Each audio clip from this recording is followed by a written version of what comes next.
Continuamos o cenário político nesta quinta-feira, entrevista... Quinta não, quarta, né, Bruno? Estou querendo adiantar aqui os dias, mas hoje ainda é quarta-feira, estamos no meio da semana. Entrevistando a presidente da ADUERN, a Associação dos Docentes da Universidade Estadual do Rio Grande do Norte, Patrícia Barra. Você participa, manda sua mensagem aqui pelas nossas redes sociais. Pode falar sobre essa polêmica da eleição da universidade, mas também sobre a educação na pandemia. Tem assunto aí para a gente conversar. Antes da gente voltar, queria só deixar registrado aqui que está no blog da Cris Alves, dando aqui os créditos da informação, que o atual presidente estadual do MDB no Rio Grande do Norte, o deputado Walter Alves, foi reconduzido à presidência do partido até novembro de 2022, depois das eleições do próximo ano, em reunião da Executiva Nacional do partido, que aconteceu hoje. Essa decisão foi unânime dentro do partido e ele vai comandar aí o MDB até as próximas eleições. Ele foi eleito presidente do MDB em outubro de 2019, para um mandato de 2 anos, que se encerraria em novembro deste ano. Então, foi prorrogado aí. Aí, como é preciso organizar o partido para as eleições do próximo ano, ele já foi reconduzido para executar este trabalho. A partir daí, Vonúvio, muita coisa acontece no MDB, inclusive o que pode acontecer ou não em relação a Henrique Alves dentro do partido. Fica mais limitado Henrique Alves em relação ao MDB para as eleições do próximo ano. Depois a gente traz mais detalhes, análises sobre essa situação. Pois é, Carol, o MDB que precisa, continuar buscando sempre avançar nas questões eleitorais aqui do Rio Grande do Norte. Continua sendo um partido muito grande, só que sua representatividade em alguns momentos, em alguns municípios, tem deixado a desejar. Perde espaço para outros partidos, outras siglas. E no próximo ano vai ser interessante, porque sempre a gente avalia o seguinte: quem está no governo do estado, quem está numa prefeitura como a cidade de Mossoró, acaba que esses partidos eles atraem mais não só a questão da participação de filiados, mas de eleitores. Então, vamos ver como é que vai ficar, até mesmo em questões de polarização, o MDB no próximo ano. Então, é interessante, a presença agora confirmada como presidente do Walter Alves, e como é que vai ficar aí os embates, Será que ainda existe entre Walter Alves e Henrique Alves? Vamos acompanhar para trazer tudo para você que nos acompanha. Carol, começou aqui o bloco confundindo quarta com quinta, porque amanhã, quinta-feira, tem programa especial, viu? Amanhã tem TCM Pesquisa com números lá de Apodi. O Instituto TS2 foi às ruas, ouviu a população apodiense, e amanhã a gente traz a avaliação do governo Alan Silveira, Fátima Bezerra, presidente Bolsonaro. Então, amanhã, os números de Apodi. Pois é, Vonúvio. Queria abrir também um espacinho aqui, antes da gente retornar com a entrevista, para falar um pouquinho sobre a Câmara Municipal de Mossoró. As sessões retornaram esta semana, tinham sido paralisadas por conta de alguns resultados de testes contra a Covid positivo em alguns servidores que estão trabalhando presencialmente. As sessões estão acontecendo virtualmente, a entrada está restrita no prédio, mas alguns servidores precisam ir para a Câmara Municipal para colocar no ar as sessões virtuais que estão acontecendo. Alguns deles testaram positivo, tinha sido suspenso, esta semana voltou. Vonúvio, voltou daquele mesmo jeito. Muita discussão que não é prática. Muito pouco sobre a Prefeitura de Mossoró e o que a Prefeitura de Mossoró pode melhorar ainda mais e como os vereadores podem trabalhar e sugerir por melhoras para Mossoró. O que a gente tem visto ali é um debate realmente, em geral, claro que existem exceções, mas em geral muito pobre em relação ao parlamento municipal. Tem vereador, inclusive, que acha que é deputado estadual, que só fala do governo do Estado, faz reivindicações ao governo do Estado, quando esse é um trabalho para ser feito pelos parlamentares da Assembleia Legislativa. Não que não se possa citar ou discutir ou dissertar sobre alguma falta que existem, sim, do governo do Estado, mas reivindicação tem que ser feita à Prefeitura de Mossoró. E hoje teve toda essa problemática da falta do kit de intubação, essa problemática ali do Hospital São Luís, de 15 leitos bloqueados, de toda a situação que estamos passando aqui em Mossoró, discussão sobre a abertura, e o pessoal estava falando sobre outros assuntos, pouco se falou sobre isso. Então, só para situar aqui, para a gente não passar a semana de sessão ordinária em branco. O que chama a atenção é que, assim,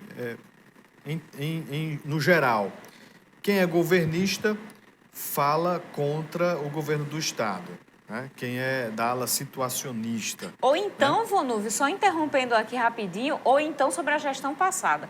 Coisa que, por favor, o tempo já está passando, nem cabe tanto mais. Pois é, quem é situacionista, quem é da bancada de apoio ao prefeito, fala situações negativas do governo do Estado. Quem é oposicionista fala de questões relacionadas à administração Alisson Bezerra. E fica nesse embate. E termina tudo em parabéns, prefeito. E eu até ouvi hoje que é um governo do Estado, né? Um governo corrupto, que precisa devolver milhões, não sei o quê. Enfim, fica até meio chato acompanhar as sessões.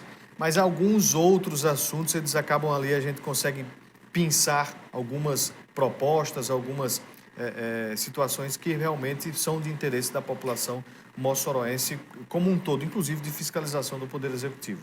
Pois é, mas estamos precisando de mandatos mais propositivos, viu, gente? Vamos pensar um pouquinho nisso aí, nossos representantes na Câmara Municipal de Mossoró. Vamos voltar agora com Patrícia Barra, rapidinho aqui. A gente tem algumas participações. Patrícia, a Flávia Spinelli, professora da UERN, ela dá a opinião dela, diz como é que pode ser democrático um sistema cadastral para além da própria matrícula como pré-requisito para eleger seus dirigentes. Isto é extremamente antidemocrático e não pode ter como prejuízo a atitude autoritária da universidade. Apoio total ao nosso sindicato, é o que diz a professora Flávia. Nós temos aqui a participação também do Enoque, conferir, é o Enoque mesmo, que diz: a UERN se tornou um canteiro de obras, mas com prédios em construção abandonados, mato tomando de conta e alguns deles correndo risco de desabar com várias fissuras. A entrevistada, ele diz o seguinte: a entrevistada tem um tom partidário, porém, onde estão as reivindicações para que o governo continue com as obras que estão paradas na UERN? Bem, eu tenho um tom partidário. Eu não nego a ninguém que meu partido é o partido dos professores dessa universidade, é por isso que eu sou sindicato e represento uma categoria. E aí a cobrança ao governo do Estado, eu já tive várias oportunidades de fazê-lo, inclusive nesse espaço e em todos os demais. E é por isso que a gente cobra tanto essa autonomia, Carol, Vanúvio, porque é uma forma da universidade se manter. Hoje, os recursos que chegam para a universidade só dá para pagar a folha de pagamento e quando paga, porque não vamos esquecer que ainda tem folhas atrasadas. Então, essa luta por autonomia é fundamental para que a universidade não caia nas nossas cabeças, como a gente denuncia constantemente. Somente quem não acompanha a luta da UERN que não vê isso. A gente denuncia que os professores dessa universidade, para trabalhar, eles levam seu computador, eles levam sua caneta. Essa universidade, ela trabalha e sobrevive graças a seu material humano, que é fantástico. Mas apoio político sempre foi muito pouco para a nossa universidade. É por isso que a gente não pode deixar de lutar pela UERN, lutar por essa autonomia, para que a universidade se mantenha, e não só isso, é muito pouco para a UERN se manter. Ela precisa crescer. A gente tem aqui uma outra participação, é a do professor Gautier Falconieri, do Departamento de Química. Ele diz o seguinte: a violência contra a mulher é séria e exige que nós, enquanto cidadãos, não encaremos com frieza, sem dar a devida atenção que pede. Se não vejamos, a professora é a única mulher que está nessa comissão e única citada pela nota do presidente da comissão eleitoral. Pergunto como ela se sente, sendo ela a única mulher e a única sendo citada, e o que a reitoria diz sobre o assunto, já que a reitoria tem uma mulher como reitora em exercício. Professor, antes de passar a palavra para você, Patrícia, professor, a gente certamente amanhã vai trazer a palavra da universidade sobre esta questão. Mas agora, sobre a pergunta do professor Gautier. Patrícia. Na verdade, assim, é muito interessante, né, para a gente ver que, na verdade, essa conquista do espaço das mulheres é algo em construção. Inclusive, dentro do sindicato, a gente sente também uma barreira, muitas vezes, por a gente ser mulher e muitas vezes ter que fazer toda a condução. Então, na verdade, é algo enraizado na sociedade, esse machismo nosso é estrutural. E, sem sombra de dúvida, a gente ainda tem muitos resquícios de achar que quando a gente tem uma mulher, uma fala de uma mulher, aquilo pode ser uma maior fragilidade. Nesse caso específico, eu vejo mais como uma acusação ao sindicato, né? Uma forma de, como a Duerne tem um protagonismo, a Duerne tem um lugar de fala, a Duerne tem sempre um canal aberto, a gente se comunica a qualquer momento com os nossos associados, em assembleia, com e-mail. Então, muitas vezes, é uma tentativa mais de tentar silenciar o sindicato, né? Tentar, como alguns tentam, tirar a credibilidade dessa entidade, no qual a gente assim construiu ao longo de muito esforço e que a gente tem muito orgulho de representar por causa disso, porque é uma entidade que tem muita credibilidade. Professora, a gente sempre acompanhou a luta do sindicato, inclusive com o Fórum dos Servidores, cobrando do governo do Estado os salários, também reajustes. Como é que tem sido essa pauta, né, salarial da Duerne, né, nesse momento onde não é possível se realizar protestos presencialmente como a gente via com frequência? Veja só, nós temos uma defasagem salarial de uma década. Uma década, exatamente há 10 anos, foi dado um reajuste aos docentes dessa universidade. Naquela ocasião, esse reajuste ele foi parcelado, então de 2014 para cá, nossos salários estão congelados. Ano passado, foi publicada uma lei, a 173, que congelou o salário de todos os servidores públicos. Só que os nossos da UERN já estavam congelados desde 2014. Então, a situação só agravou e hoje, infelizmente, o governo ele tem uma desculpa legal. Ele diz que não pode conceder reajuste por causa da lei 173. Mas não é de agora que nós cobramos esse reajuste. Então, temos uma defasagem salarial gigantesca, condições de trabalho muito difíceis, como a gente comentou, já foi colocado aqui, a universidade estruturalmente é muito decadente. São os professores que precisam tirar do seu bolso para muitas vezes garantir a pesquisa, garantir aí alguma assistência ao aluno. Então, essa luta é constante. E aí a gente tem um outro carro-chefe hoje, junto com essa luta da autonomia, a luta por um plano de cargo. Para vocês terem uma ideia, o plano de cargo da UERN tem mais de 30 anos. Numa época em que você nem entrava como doutor. E hoje na universidade, quanto maior a sua titulação, menor a sua carreira. Então, temos muito o que conquistar.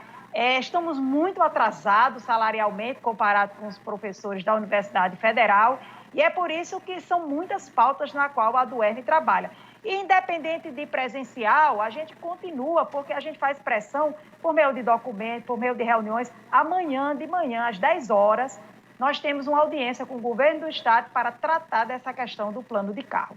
Mas, sem sombra de dúvida, está cada vez mais difícil porque tem se construído leis que tem tentado amarrar a luta dos movimentos sindicais, como, por exemplo, a 173, né? E quais são as perspectivas que o governo tem dado sobre a questão dos salários atrasados de 2018? Nossa, essa é uma das pautas mais constrangedoras, né? Porque a gente tem 2 salários não pagos de 2018. Isso é constrangedor para todo mundo, mas é constrangedor para nós, professores, que formamos pessoas para o mercado de trabalho e falamos em dignidade do trabalho.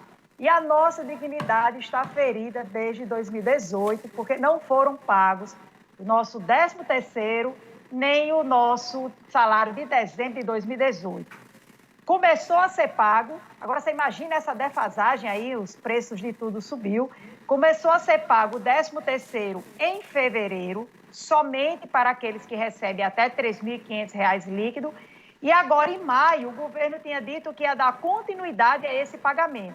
Então, nós tivemos uma reunião, dia 19, com o Fórum de Servidores e o governo, e, infelizmente, a única coisa que a gente saiu da reunião foi com a informação de que a expectativa de pagamento, embora vá acontecer, ela vai ser frustrada, vai ser pago um montante inferior ao que foi pago em fevereiro, mas o governo consultou os sindicatos para saber como ele deve usar esse montante que ele tem. Se ele continua pagando dos menores aos maiores salários, como ele fez em fevereiro, ou se agora, com esse montante disponível, ele deve distribuir uma faixa igual para todos aqueles que não receberam. Inclusive, essa é a defesa da Aduerne. Então, a gente vai se reunir com o governo, novamente, agora dia 4, mas, primeiramente, mostrando a nossa indignação de não receber ainda este salário, receber uma parte agora em maio, receber uma talvez em novembro e somente no ano que vem receber o salário de dezembro de 2018. Patrícia Barra, presidente da Aduerne, muito obrigada pela conversa desta noite aqui no Cenário Político. Eu agradeço mais uma vez, foi muito bom estar com vocês, mas se me permitir, eu queria agradecer porque a gente nesse momento recebeu nota de solidariedade de mais de 80 entidades, né? Obrigada aí ao ANDE, CTB, CUTA, Intersindical, Conluta, UGT, a vereadora Marley, o Fórum de Servidores, a Dufesa, Sinteste, DCE, mas principalmente os professores da universidade que em assembleia aprovaram uma moção em defesa da Aduerne. Então, obrigada aí, vacina para todos, se cuidem, porque a pandemia está muito longe do seu fim e precisamos nos cuidar. Obrigado, professora Patrícia. Você de casa, muito obrigado pela audiência. Até amanhã. Muito obrigada mais uma vez pela entrevista e a você obrigada pela audiência no programa de hoje. Amanhã a gente se encontra 7h25 da noite ao vivo aqui na TCM. Uma ótima noite e até lá.